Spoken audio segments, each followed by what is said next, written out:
বিএনপিকে ধ্বংস করতে গিয়ে আওয়ামী লীগ নিজেরাই নিশ্চিহ্ন হয়ে যাচ্ছে বলে মন্তব্য করেছেন বিএনপির স্থায়ী কমিটির সদস্য ডক্টর আব্দুল মঈন খান। তিনি বলেন, গত ১৭ বছর বিএনপির নেতাকর্মীদের বিরুদ্ধে ১ লাখের বেশি মিথ্যা মামলা দেয়া হয়েছিল।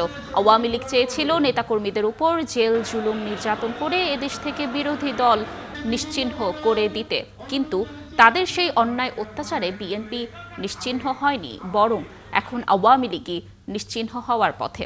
সোমবার নরসিংদীর পলাশে যুব দলের ৪৭তম প্রতিষ্ঠা বার্ষিকী উপলক্ষে আয়োজিত আলোচনা সভায় প্রধান অতিথির বক্তব্যে তিনি কথা বলেন।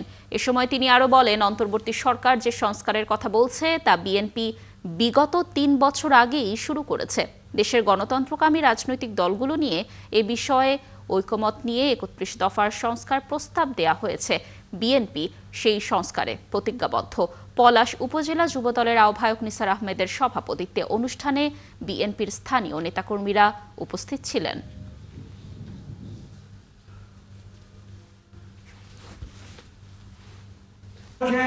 সেই সংস্কার কিন্তু আজকে থেকে ৩ বছর আগে আমরা বিএনপি বসে নিজেদের মধ্যে প্রথম আলোচনা করে পরবর্তীতে যারা গণতন্ত্রকামী যে রাজনৈতিক দলগুলো রয়েছে তাদের সঙ্গে একসাথে বসে আলোচনা করে আমরা ৩১ দফা সংস্কার প্রস্তাব আমরা